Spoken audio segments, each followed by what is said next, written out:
What it do, Packer Nation? I'm Camille Davis, and you have found yourself at another episode of Ahead of the Pack. I am joined, as always, by Monte Moore and Dan Kotnik. Guys, how are you doing this week? 2-0, feeling pretty good. I know I'm feeling pretty good. How are you guys feeling? Doing great. So 2-0, had a mini bye. So, mini bye week 3 feels weird, but there's a lot of injuries on this team already, so that's great. Yeah, mini bye week. I love it for the players, and I got to enjoy an early Sunday of 7 hours of red zone football where I didn't have to worry about a Packer game, and everyone was just talking about how good the Packers are. So can't really beat that. You really can't. I love the red zone football. You gotten used to the new tagline I see. Yeah, can't mention commercial free anymore. They've already conditioned you. Right. Like Pavlov's dog. It's already working. But like we got to say, we said it on Pack a Day, I believe that we got to experience a victory Monday and a victory Friday all last week. So now attention turns to the Cleveland Browns, the first road game for the Packers this year. And as we have done so far on this show, we're going to start it with the opening drive, kicking off the biggest storylines heading into this week's game. And I feel like we have to start with Myles Garrett. Like that's what I wrote down in just all big letters. Myles Garrett, how can you stop him? If you can stop him, how can you stop him? And I think that's going to be a big piece and a big storyline heading into this game because there's been so much attention and conversation around Micah Parsons, and rightfully so, with what he can do. And if there's any other guy in the league you can point to and be like, well, arguably, he's better. It's Myles Garrett. He had 14 sacks last year, and he's had double-digit sacks in every single season that he's played in except for his rookie year. Like, this is somebody who is dominant in the pass rush. He's good against the run. He's overall just like a wrecker, like a destroyer. That's what he does. He's a disruptor. That's the word I'll give to Myles Garrett. A disruptor on the defense. And the Packers offensive line, as we knew going to the Commanders game, a little beat up. Now, we did see that Tom and Banks were limited participants today.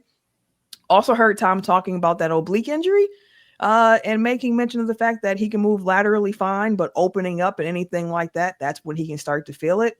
So whether or not Tom is in there or not on Sunday, if he is, that's a tough assignment to come back to. And if he's not, we're going to have to see these other offensive linemen step up again, similar to what we saw against Washington, but albeit with the far bigger task of slowing down Myles Garrett and that defense, which although they've given up a lot of points, they've been really stout against the run and against the pass. So Myles Garrett, how do you slow him down? Yeah, I mean, this is one of those games where obviously 2 weeks in, the Packers look like the far superior team, right? But this is one of those games where it seems like if they play their game and just don't let one person ruin it, and there's only one person on the Browns that can ruin your game. So the game plan starts and ends around Myles Garrett, I feel like. Zach Tom, yeah, I mean, is he, really tough test coming off of being injured?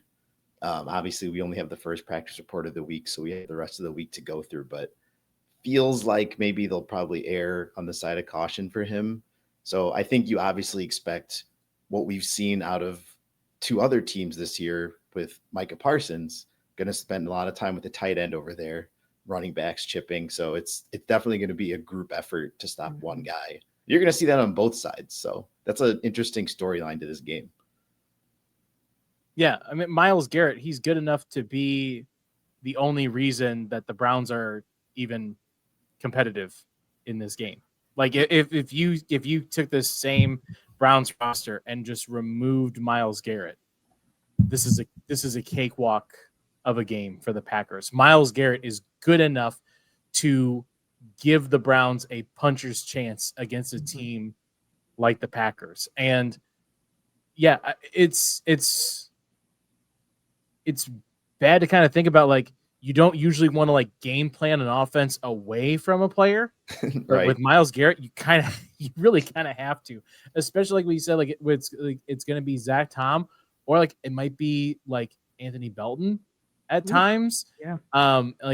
That's welcome to the league, talking about like a baptism by fire, like Anthony Belton, like here's Myles Garrett in your lap. That's the thing that worries me the most is like Jordan Love has been pushing the ball down the field more than any other quarterback this year and more than any other time in his career. They keep trying to force that issue, and they've got, let's say it's Anthony Belton at right tackle, and Myles Garrett starts, eating his lunch. Does that open up Jordan Love now to, more, more attack, more pressure, and how much is that going to affect what Matt LaFleur wants to do on this offense? It's a really good question. I think Monte pointing out like it's going to be like a group effort as well, to your point as well, Dan, of I think we're gonna see a lot of 12 personnel too, those 2 tight end sets of like, let's play heavy. Let's just play a little bit bigger here and make sure we do have time, because I think your point, Dan, about how you attack the Browns defense, which is really through the air. Like if you can throw on this Browns team, but are you going to have enough time for the routes to develop downfield for Jordan Love to take some of those shots that we've seen him take so far this year? So it's going to be a big task for the offensive line, but I think that there will be that help from, Kraft, from Musgrave, from the other tight ends there. And we just saw Kraft come off of a pretty big game, a career game for him against the Commanders. So I do wonder too, if being in that heavy personnel, that 12 personnel, does allow for Tucker Kraft to have another one of those games and keep building what we saw last week. Mm-hmm. Yeah. I mean, I also just think that the way, I hate like the term trap game. I don't really like it all that much. And wait, why not? Because the way like these guys this is their job, right? And obviously some games are bigger than others, but especially when you're already starting the season so hot, like the tired mantra of you want to go 1-0 every week becomes more true the more games you win, right? So the Packers coming off of 2, so when I say trap game, I think what people mean to say is like a gut check game, right? Like how much does this team really want it when they're obviously favored, when everyone's talking them up to be the better team and that type of thing. And this is obviously going to be that game. I haven't seen anyone pick the Browns. Neither. I don't expect to see anybody to pick the Browns, but if anything, the momentum that you were able to ride week 1 with you had just gotten Micah Parsons, you're opening at home for the first time in 8 years. Week 2, prime time game again. You just came off a big win against a division rival. So now it's like, okay, you're a noon game in the AFC that no one's probably going to be watching if you're not in Green Bay or Cleveland. Like, so I think this is kind of I think these games are more like status checks for the coaches, right? Can Matt LaFleur get his team to buy in the way he did the first 2 weeks without all those, existential factors and just really focus on the task at hand?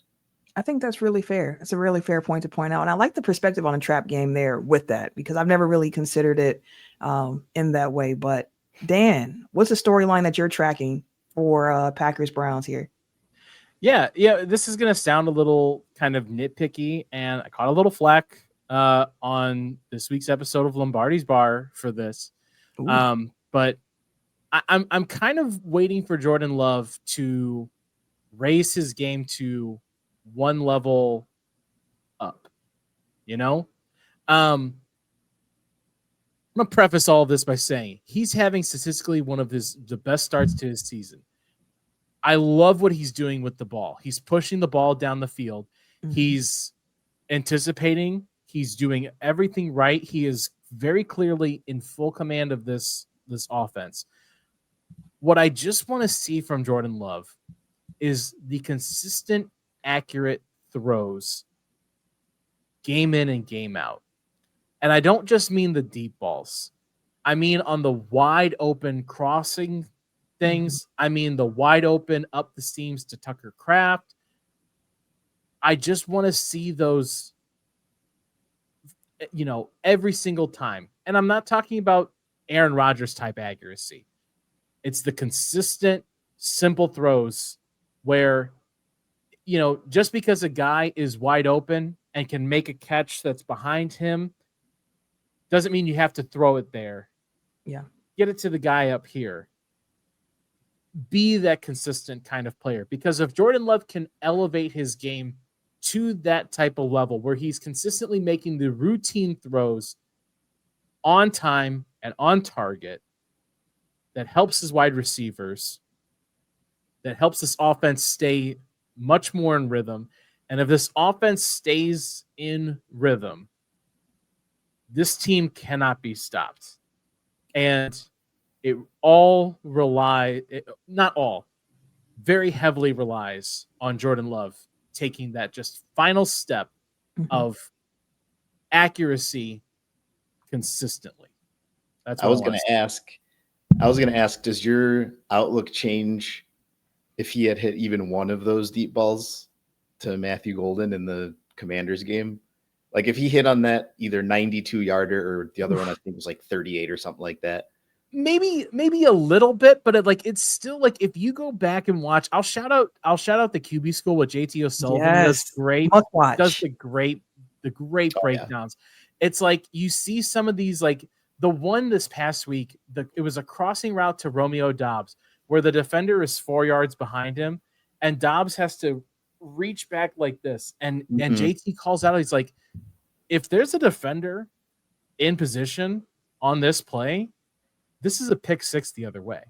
Yeah. Like this wasn't a good throw. It's a good enough throw in this position, but like it's not a good enough throw here. It's technically an accurate ball and it's a good enough ball, but like I just want him to take that there is a thick line between really good and great. And Jordan Love is really good. I want him to be great.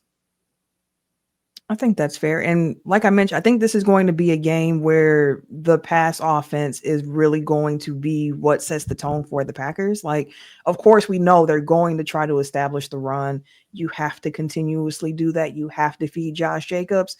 But as we've seen over the first 2 weeks here, the run game has gotten off to a little bit of a slow start here.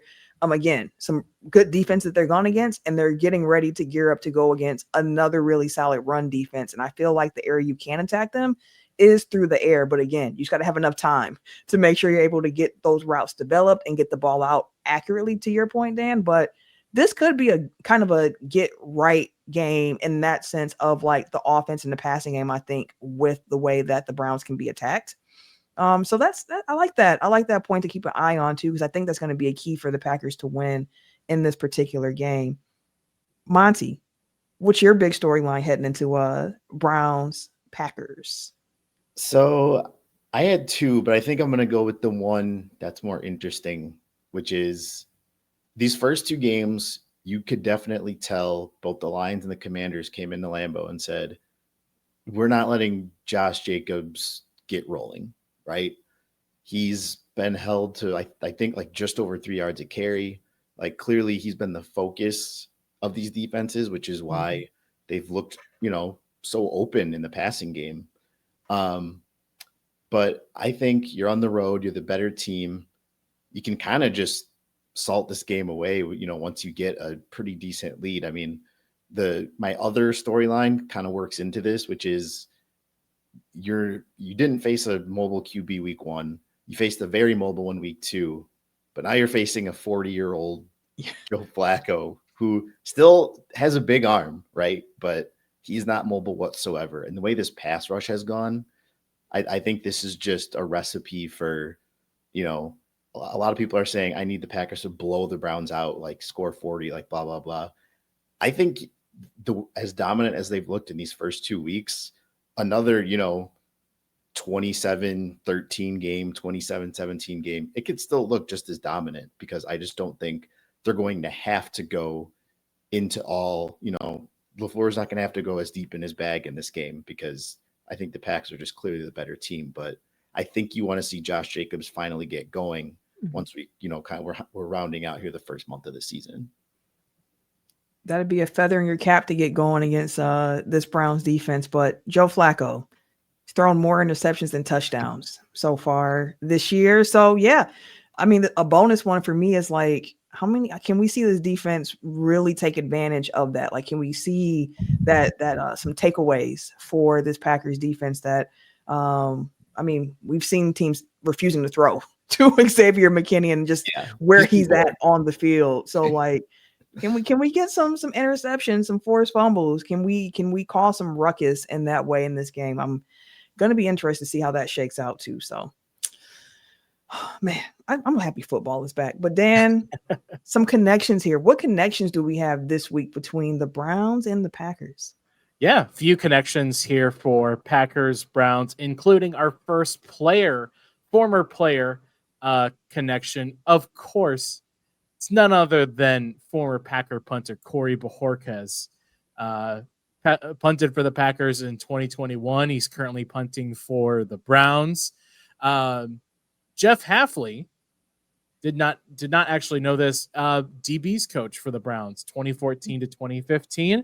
Luke Musgrave's uncle Bill. I think we all have. Everyone's got an Uncle I think we all have an Uncle Bill. I don't have an Uncle Bill. I don't have an Uncle Bill. It just feels like we all have an Uncle Bill. I have a Willie. I have a Willie in the family, but not Bill. Close. Luke Musgrave's Uncle Bill is the Browns quarterback coach right now. Oh. And then this one, I had to throw out this one as well. Carl Brooks, current Green Bay Packer, is a Bowling Green State University Falcon alum. Talons up, which of course is where the Cleveland Browns got their color scheme. So that is my connection to that as well. So I had to throw that I don't think I knew that is where the color scheme came from. Yeah. Back in the 40s, Paul Brown went to Bowling Green and had that's where the Browns initially had training camp, was at Bowling Green State University, and he loved the color scheme so much that is why the Browns are orange and brown. I looked at the Browns are one of those opponents, every time, like every now and then the Packers have an opponent and you're like, when's the last time they've lost to this team?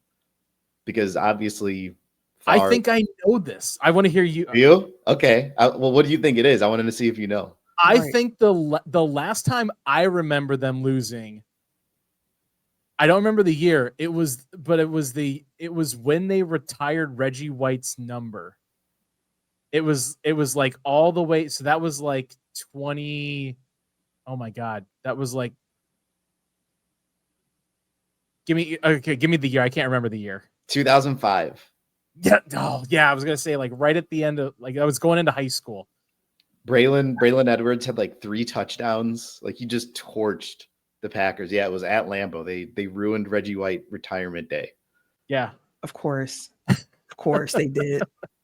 And it's crazy to think about too, because the Browns aren't necessarily like a common opponent for the Green Bay Packers, but the Packers have won 4 straight over Cleveland now at this point, and 6 of the last 7. So I feel like we play them a lot in the preseason. Yeah, like a preseason staple. Yeah, right. I feel like we always play them in the preseason. Got to get those Cleveland Browns on the schedule to get ready for the NFL season. And I did see the last 2 games between the Browns and the Packers were decided by combined 8 points, which I believe the spread for this game is like 8.5. So we'll see if the Packers can force that margin here. But as we do, go ahead. I was gonna say, I think the last time they played, wasn't that the Devontae Adams walk-off? No, was the last time they played the Christmas game? Oh, you're right. Yes. I think it was the Christmas. It was what, 2021, 22? Yeah, it was at Lambeau. 22. Yeah, it was 2022. Somebody had 2 interceptions. Was it did Darnell Savage have 2 interceptions that game? Ooh, I don't know if he did, banks on that one. I remember it being one of those. It was an ugly game. Joe Barry games where, Christmas 2021. You were right on remembering that it was Christmas. Was it Baker? It was still Baker, wasn't it? That was still Baker. Yes, it was. It was still Baker Mayfield on that particular team. Wow. So wait, 2021 was. I'm trying to remember. Somebody had like multiple interceptions. That's like a footnote, like a that guy. Now I'm trying to remember who it was our buddy Rasul Douglas. Rasul Douglas Douglas had 2 interceptions in that game, and Savage had 1. Yeah. Okay. Dang, and Sullivan had one too. There was 4 interceptions in that game from the Yeah, Packers. and they won by like a field goal. They won by 2. Yeah. Yeah, the Browns were like driving late to possibly win that game. Yeah. None of that this Sunday. Yeah, please no. I would love the 4 interceptions piece of it to come together with the Packers defense getting 4. I would love to see that. Like how I was saying, I don't think I've seen anybody pick the Browns. I feel like this is one of those. If you're in like a pick 'em, everyone's picking this one, right? Like you're not worried that you're going to lose this in a pick 'em. Yeah. All right. We do our bets here, and I've seen some people in the comments too joining in and giving us their bets for the week, which I love to see because some of y'all have some really, really creative bets. So this segment, if you're unfamiliar, is a segment where we put together a little bet for the game. Not something that you might see on Prize Picks, but generally something a little bit more fun, maybe a little bit on the edge, a little outside of the norm. And my bet this week, I'm putting it at 0.5 because it's either going to do it or they're not.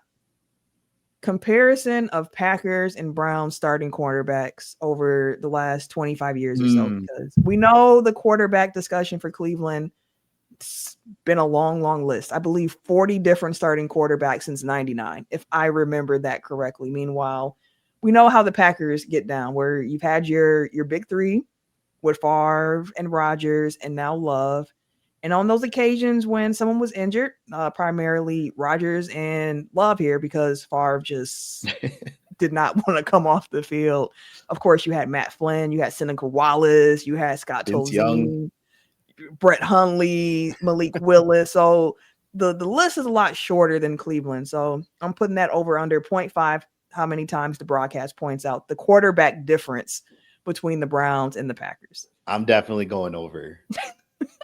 I'll go over. I'll go one step further because I don't know if you guys saw this on the game this past week with the Steelers. They did this terrible AI progression video with Aaron Rodgers' career. Oh, yes. I did not see this one. It was so bad. It's one of those like terrible AI videos where it's like, like a progression of like they take like a basically like a still photo and then like kind of move it to the next one and go. I bet they do that for the Browns, like the Browns quarterbacks, where they just do like a quick like. Well, they're for sure gonna show. There's always that guy that has the jersey with like all the QB names on it. Oh yeah, and it's the Browns are at home. He's probably going to the game. They're gonna show him for sure when they bring that up. So no way he still has room on that jersey to add anything else. He shouldn't have had room like 4 years ago to add. Maybe it's a trench coat now because he had to lengthen it a little bit. Who else has a bet they want to give out? Monte, what's your bet for this week? All right, so mine is, like I said, where Packers have a ferocious pass rush. Joe Flacco is not very mobile. And the Browns O-line, they're not bad. I think they're a better run blocking line than they are pass blocking line. But I'm going, we've seen Micah Parsons, get a sack and a half, but a whole bunch of pressures. What we haven't seen is Edrin Cooper get his sack yet. So I'm going over under 1.5 for Edrin Cooper. Oh, so not only does he get his first one, you think, but if he gets, he's gonna get like 2. Yeah.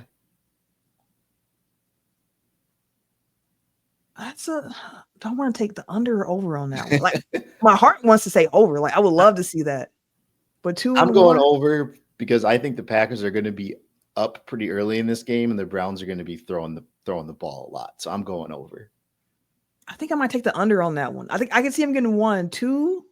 I don't know. Where are you at, Dan? I feel like I have to take the under because it's almost like we're at the point now where the Packers pass rushers are like Packers wide receivers, where you can't take any overs because everyone's just going to cannibalize each other. That's a really good point, actually. Everybody's getting in on the fun, so they don't have. It's like you take the over on Edrin Cooper, and it's like, where did Colby Wooden come from? Like getting 2 sacks today. Could definitely see it shaking out that way too. Dan, what's your bet for the week? My bet is we have at least one mention about Deion Sanders versus the Packers in the 90s. I think they have at least one package about Cowboys Deion Sanders versus the Packers in the 90s so that we can not so subtly transition into talking about Shedeur Sanders on the Browns now. You know what? This is really interesting because let's say it is a blowout. He might get in the game. Yeah. He could. He like, you know what I mean? So this is interesting. I think you're right though. I don't think there's any way you can't bring him up at some point because that's what the whole Shedeur Sanders show has been so far. So I'm gonna say they bring it up. Yeah, I think they will too. Got to find a way. Got to find a way to connect those two. So I think I take the over on that one too. I'll take the over. Now we 2-0 too with our predictions. We had the Packers winning in week 1 against the Lions. We had them winning in week 2 against the Commanders. And I am going to not even jump on a ledge. I'm gonna just assume against the Browns, we're all going to be in alignment and predicting the Packers over the Browns. So now the interesting part comes down to, what do you think that final score is going to be? Dan, why don't we start with you? I've got 42-14. Wow. Ooh. Okay. The Browns D it's not horrible. It's not horrible, but man, I think if you just look back at what they could have done against the Commanders, Right. there's so many what ifs against really against better teams. They can click that against the Browns and not just that, but we talk about how good our defense is and how much the Browns offense gives up. This Packers defense could be putting up points themselves as well. So yeah, I would love to see that. And I mean, to that point, the Browns defense, scoring wise, like they are leaking points when it comes to that. They are 26 in points allowed with 29 per game. But they are number 1 in total defense with 191.5 yards allowed per game. First against the run, and third against the pass. So like the opportunity to put the points up, they give up short fields. Yep. Yeah, they looked really good in the second half against the Bengals and still ended up losing the game. But then, last week against Baltimore, they went up against a team with a much better offensive line and they just got run out of the gym. So Packers line, even without Zach Tom, it's still very good. Getting that experience of Anthony Belton was really important if he's the one that ends up getting the start. I like that Aaron Banks was just like, yeah, I'm playing, by the way. Like, so no subterfuge there whatsoever. So they'll have, 4/5 of their preferred line, but I'm going to go. I picked the Packers to finally break into the 30s last week. They should have, by the way. A missed touchdown to Matthew Golden would have put them over that. And also McManus missed a field goal. So I'm going to do it again. I think they get into the 30s this week. I'm going to go 33-21 Packers. So the Browns put up some points, you think, too? Yeah. I think they get, a garbage time touchdown. Makes it look a little bit more respectable, but I don't predict we'll be nervous for very much of this game. Yeah, that's the feeling I'm going with too. I'm going 31-10 Packers in this one. I too think they crossed that 30-point threshold. And hopefully it's one of those wins, like you said, where you're not really stressed out throughout that game. It's just a professional win. You come in, you take care of business, and then you go back home until you got to go to Dallas in week 4, which that's going to be one of those games, man. But I already have a good bet for that game. I can't. Oh, you already have your bet for next week? I already got it. See, that's why Monte's calling it a trap game. Monte's already looking ahead to Dallas. This was the Trap Podcast. This was the Trap Podcast. But no, guys, we hope you all enjoyed this week's episode of Ahead of the Pack. Again, we will be back next week, Thursday as well. But in the meantime, in between time, of course, make sure that you're checking out Cheesehead TV for your Packer needs. And also make sure you catch me, Monte, and Dan as well on the Pack a Day podcast on Monday on the audio side, recapping this game between the Packers and the Browns. And as we get out of here, guys, where can the good people find you? You can find me on Twitter and on Blue Sky. I'm at Ferd Turgeson, FERDTURGESON. Yeah, and I'm on Blue Sky as well at Dan on the Mano. Yep. And I am on Twitter, Instagram, Blue Sky, all the things at Camille Monet, CAMILOE MONAE. And as always, y'all, go Pack Go. Go Pack Go. Go Pack Go.